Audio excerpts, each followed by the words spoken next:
Selamat hari Selasa saudara-saudara. Selamat bertemu kembali di dalam PA Online GKA Immanuel Malang. Saudara-saudara, hari ini kita akan bersama-sama membaca firman Tuhan dari Matius pasal 23 ayat 5 sampai ke 12. Beginilah firman Tuhan. Semua pekerjaan yang mereka lakukan hanya dimaksud supaya dilihat orang. Mereka memakai tali sembahyang yang lebar dan jubah yang panjang. Mereka suka duduk di tempat terhormat dalam perjamuan dan di tempat terdepan di rumah ibadat. Mereka suka menerima penghormatan di pasar dan suka dipanggil rabi. Tetapi kamu, janganlah kamu disebut rabi, karena hanya satu rabimu dan kamu semua adalah saudara. Dan janganlah kamu menyebut siapapun bapa di bumi ini, karena hanya satu Bapamu, yaitu Dia yang di sorga.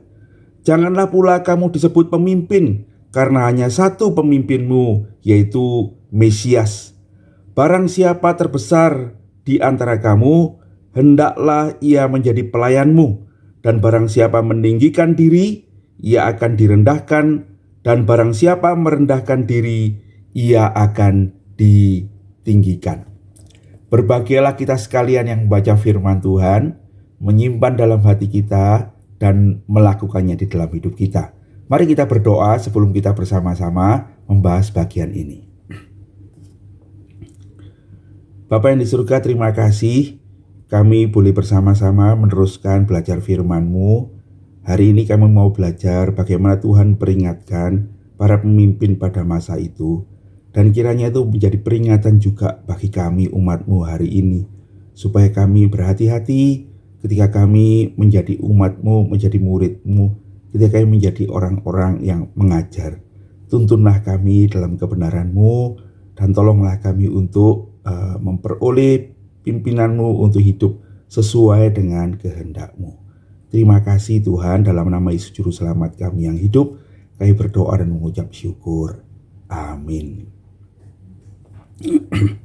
Nah saudara-saudara, pagi hari ini kita meneruskan PA kita dari pasal 23 yang secara khusus Tuhan Yesus itu berbicara tentang orang-orang Farisi dan ahli-ahli Taurat.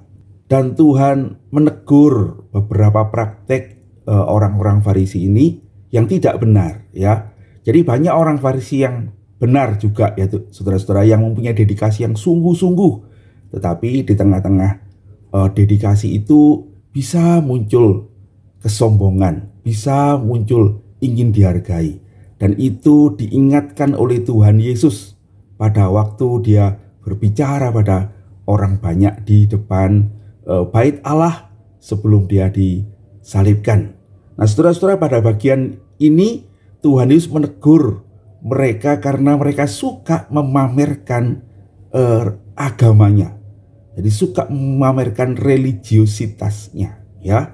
Nah, apa yang Tuhan Yesus katakan pada bagian ini? Saudara-saudara, orang-orang Farisi seperti kita sudah pelajari adalah orang-orang yang mendedikasikan diri dan mengikuti aturan-aturan. Dan ketika orang melakukan kepatuhan pada aturan-aturan, pada cara-cara beragama, sesungguhnya itu adalah hal yang paling mudah dilihat orang, sehingga orang kemudian menghargai. Bayangkan aja kalau saudara-saudara itu rajin ke gereja, ya, selalu datang setengah jam sebelum ke gereja. Saudara 10 menit sebelumnya sudah duduk di kursi gereja. Saudara menyanyi dengan sungguh-sungguh. Saudara memakai baju yang rapi kalau ke gereja. Saudara pulang paling lama karena setelah ibadah saudara berdoa dulu.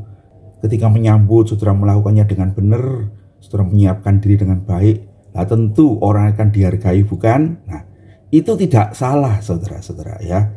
Sama sekali tidak salah. Menunjukkan ketaatan yang sungguh dalam beribadah itu juga menunjukkan kesungguhan hati kita menghormati Tuhan. Tetapi Tuhan Yesus mengingatkan, kalau kita tidak hati-hati, itu kemudian bukan lagi menjadi ibadah kita pada Tuhan, tetapi itu adalah cara kita untuk menarik orang melihat diri kita, ya, melihat kesalehan kita.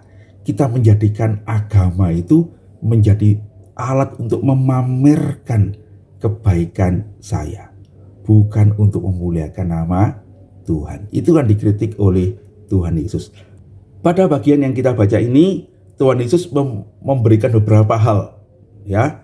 Yang pertama, dikatakan oleh Tuhan Yesus, mereka itu suka melebarkan tali sembahyang mereka. Nah, saudara-saudara, apa tali sembahyang ini? Nah, saudara-saudara, kalau kita membaca dalam Keluaran 13 ayat 9 itu dikatakan begini, hal itu bagimu harus menjadi tanda pada tanganmu dan menjadi peringatan di dahimu. Nah, saudara-saudara, Keluaran 13 itu adalah kisah di mana Tuhan memerintahkan orang Israel ketika keluar dari tanah Mesir untuk melakukan ibadah. Dan di dalam ibadah itu Tuhan harus mengingatkan mereka, itu harus kau tanamkan dalam hidupmu. Tuhan menunjukkan dengan cara memberi metafora, itu harus menjadi tanda pada tanganmu, tunjukkan dalam perbuatan-perbuatanmu, dan itu harus menjadi peringatan di dahimu, di dalam pikiranmu, ya.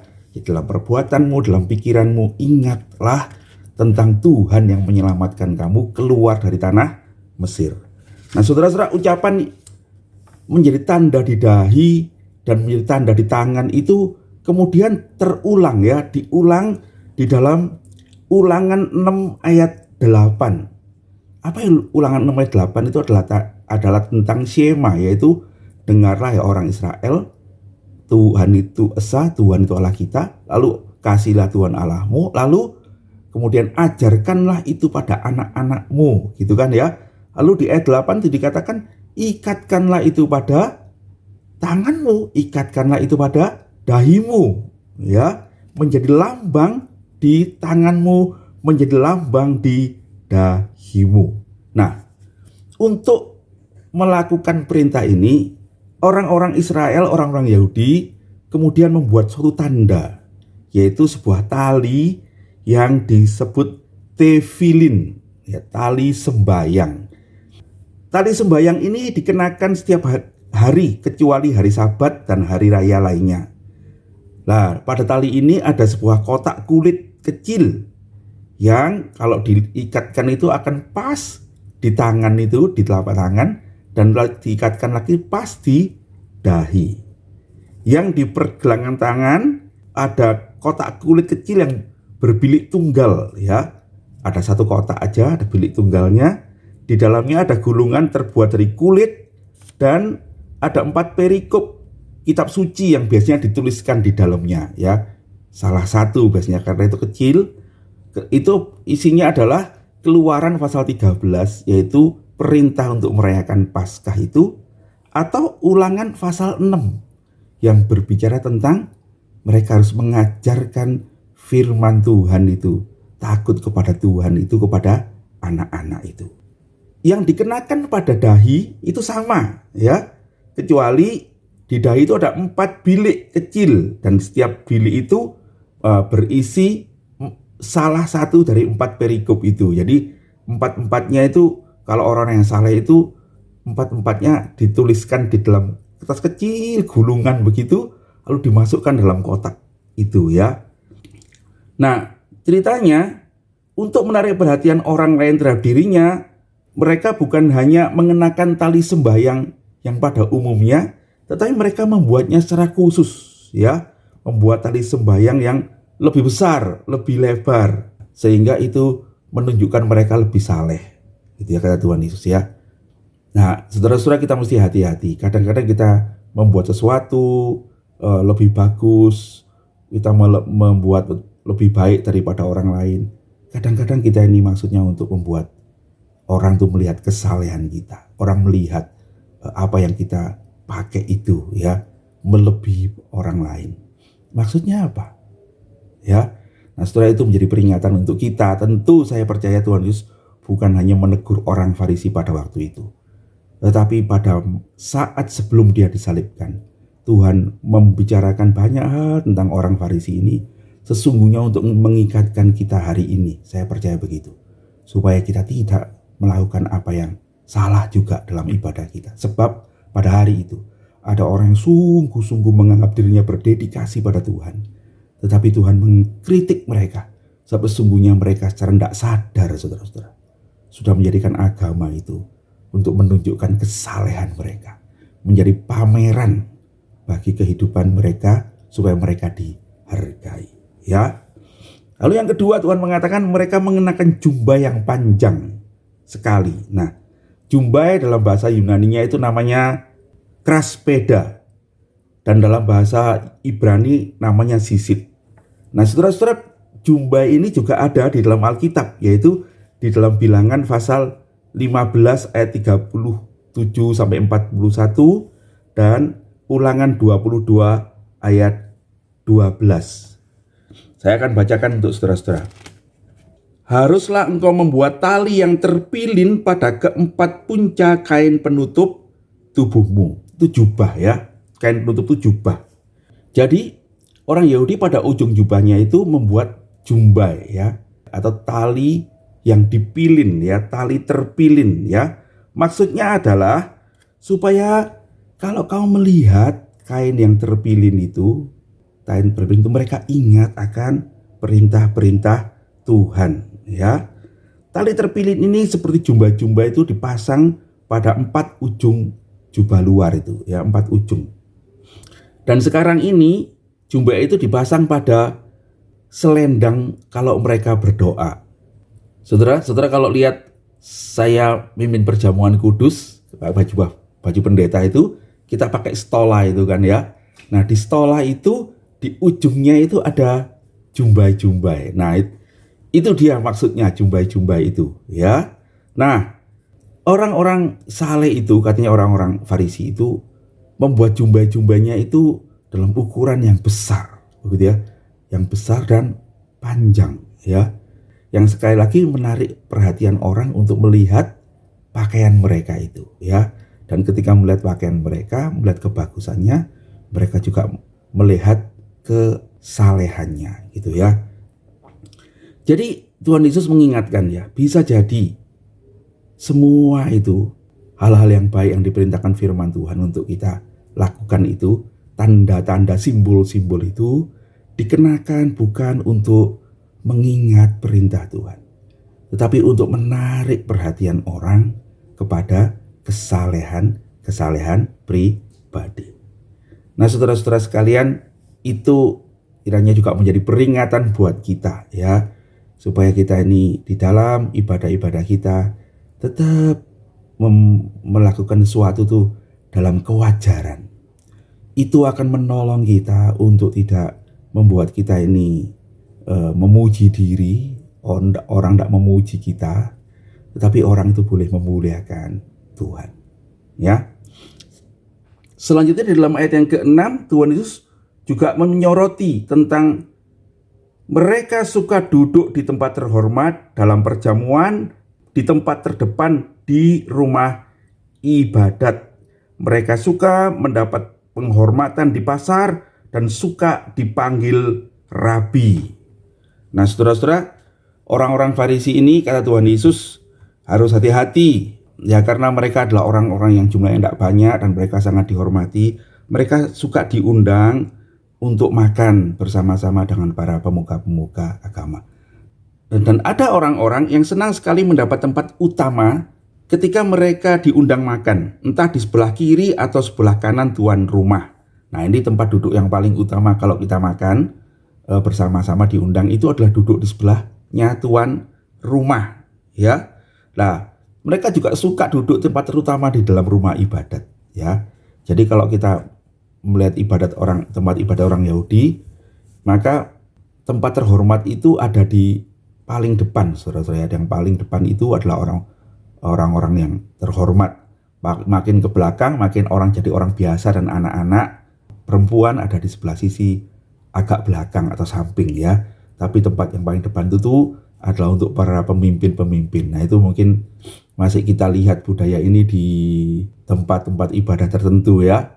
Nah, ada tempat yang paling hebat lagi, yaitu adalah tempat bagi tua-tua, yaitu tempat yang di depan dan menghadap ke jemaat. Orang-orang Farisi ini bisa jadi menjadi tua-tua di tengah jemaat, dan mereka bisa duduk di depan jemaat menghadap ke jemaat. Nah, ketika mereka duduk di depan jemaat itu, mereka bisa menunjukkan kesalehannya selama ibadah itu berlangsung. Semua orang bisa melihatnya bagaimana kesungguhan mereka beribadah, para tua-tua ini. Baik enggak? Sesungguhnya baik, saudara-saudara. Itu menjadi teladan bukan? Dan itu menjadi inspirasi bagi jemaat. Tetapi Tuhan Yesus mengingatkan, bisa jadi motivasinya adalah untuk memamerkan kesalehan. Saudara-saudara, Tuhan Yesus mengingatkan pada kita, pada orang-orang Farisi pada waktu itu, celakalah kamu jikalau kamu memakai kedudukan di dalam rumah ibadat itu bukan untuk memuji Tuhan, menjadi berkat bagi jemaat Tuhan, tapi menjadikannya keuntungan untuk dirimu sendiri, menunjukkan kesalehanmu, kesombonganmu, bisa begitu ya. Nah, itu yang dikritik oleh Tuhan Yesus ya. Nah, saudara, lebih jauh lagi, orang Farisi itu suka dipanggil sebagai rabi, guru ya. Rabi itu guru ya. Karena sebagai guru mereka itu diperlakukan sangat terhormat. Ada prinsip bagi di dalam orang Yahudi adalah guru itu lebih dihargai daripada orang tua. Sebab katanya orang tua itu melahirkan anak-anak dan memberikan jiwa pada mereka supaya mereka punya kehidupan di dunia. Tetapi guru-guru ini katanya lebih dihormati karena mereka itu memberikan hidup yang kekal. Ketika mereka menuntun orang itu kepada Yesus Kristus, pada Tuhan, orang-orang itu menerima upah yang kekal. Karena itu rabi itu sangat dihormati. Nah, saudara, kita mesti ingat Tuhan Yesus pun disebut sebagai rabi ya. Nah, tapi Tuhan mengingatkan mereka, jangan kamu senang kalau disebut rabi. Dalam arti apa? Jangan kamu bangga gitu ya. Jangan kamu merasa kamu lebih baik, lebih saleh karena disebut rabi. Tidak ya. Tuhan bahkan mengingatkan, jangan senang kalau disebut rabi. Sebab hanya satu rabimu, dan kamu semua adalah saudara ya. Siapakah rabi kita sekalian? Yaitu Yesus Kristus sendiri. Dialah guru kita ya. Karena itu kita jangan sampai mengkultus individukan orang ya. Saya berharap kita semua boleh saling memandang sebagai saudara. Tuhan mengatakan juga bahwa mereka itu senang disebut Bapa ya. Nah, saudara, apa maksudnya Bapa ini? Saudara, Bapa itu adalah kalau kita ini Romo gitu ya. Ini bukan panggilan pada ayah, tapi ini panggilan kehormatan ya. Penghormatan kepada seorang pemimpin besar. Saudara tahu siapa yang dipanggil Bapa di dalam Alkitab itu? Yang dipanggil Bapa itu di dalam Alkitab yang kita kenal adalah Elia. Siapa yang memanggilnya? Elisa ya. Di dalam 2 Raja-Raja 2 ayat 12, Elisa itu memanggil Elia itu sebagai Bapa, gitu ya, sebagai Bapa. Artinya orang yang dihormati, yang menjadi pemimpin dalam agama. Kita ingat ya, Elia itu punya sekolah nabi ya. Nah, saudara-saudara, kalau hari ini kita mengenal ada sebutan penghormatan itu bisa jadi pastor ya, atau romo atau gitu ya. Jadi ini sebutan pemimpin.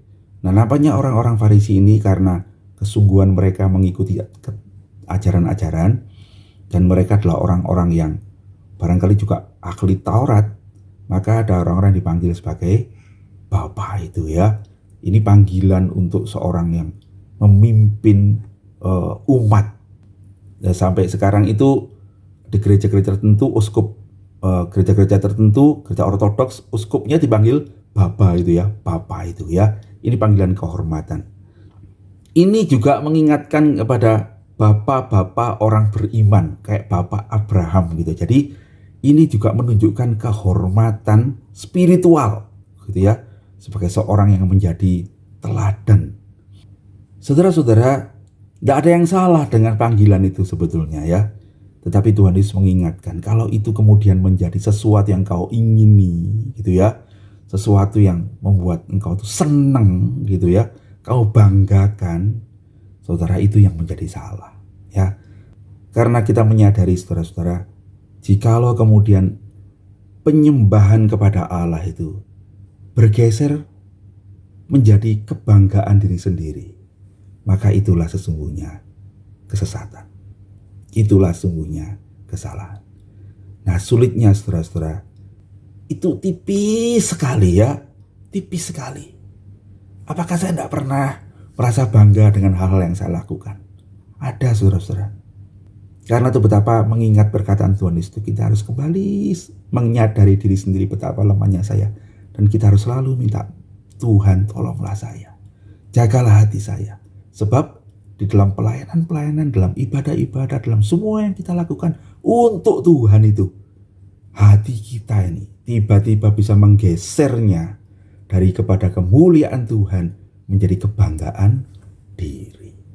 Saudara-saudara sekalian, Yesus menegaskan, sebagai orang Kristen, kita ini selalu harus mengingat bahwa kita hanya punya satu guru saja, yaitu Yesus Kristus Tuhan kita.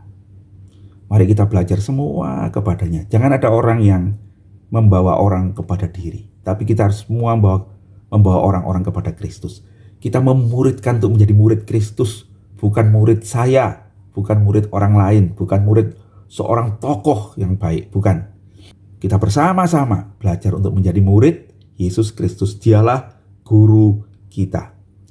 Dan mari kita menyembah hanya kepada Bapa saja. Dia sajalah yang harus dimuliakan, dia harus ditinggikan. Tidak ada seorang pun di antara kita yang layak menerima kehormatan itu. Saudara-saudara, Yesus mengkritik orang-orang Farisi ini karena cara mereka berpakaian, cara mereka bertindak, cara mereka melakukan kewajiban-kewajiban agama itu adalah untuk menarik orang pada diri sendiri. Itu untuk membangun kebanggaan diri. Kekristenan itu bukan begitu. Kekristenan itu adalah kita itu meniadakan diri sendiri sehingga kita boleh memuliakan nama Tuhan. Tuhan Yesus mengatakan, kamulah garam dunia, kamulah terang dunia, hendaklah kebaikan hatimu diketahui semua orang. Tetapi bukan untuk kau banggakan, tetapi supaya mereka melihat perbuatanmu yang baik itu sebagai bukti imanmu kepada Bapa, dan mereka orang banyak itu memuliakan Bapakmu yang di sorga. Mari kita ingat perkataan Yohanes Pembaptis itu, ya. Dia harus makin bertambah, aku harus makin berkurang. Saudara-saudara, itulah sesungguhnya yang harus kita punya dalam hidup ini, ya. Dan itu yang diingatkan Tuhan kepada orang-orang Farisi. Juga diingatkan kepada kita hari ini, saudara-saudara, supaya kita tuh waspada pada kebanggaan-kebanggaan, pada kesalehan-kesalehan kita. Dan kita selalu mohon pertolongan Tuhan supaya terus rendah hati. Supaya kita ini hidup bukan untuk diri sendiri, tetapi untuk memuliakan Tuhan. Ya, Tuhan kiranya menolong kita sekalian. Mari kita berdoa. Terima kasih Tuhan, kami boleh bersama-sama belajar firman-Mu pada hari ini. Tuntunlah kami untuk melalui kebenaran itu memeriksa diri kami sendiri, dan biar kami tidak menghakimi orang lain, tapi kami melihat keadaan kami. Kami menyadari kelemahan kami. Kami datang kepada Tuhan mohon ampun atas dosa dan kesalahan kami, dan kami mohon tuntunan supaya hidup kami ini sungguh boleh memuliakan nama-Mu, bukan memamerkan kesalehan hidup kami, tetapi sungguh melakukan ibadah itu karena kami mencintai-Mu, karena kami bersyukur kepadamu, karena kami mengingat sungguh kebaikan-Mu besar bagi kami.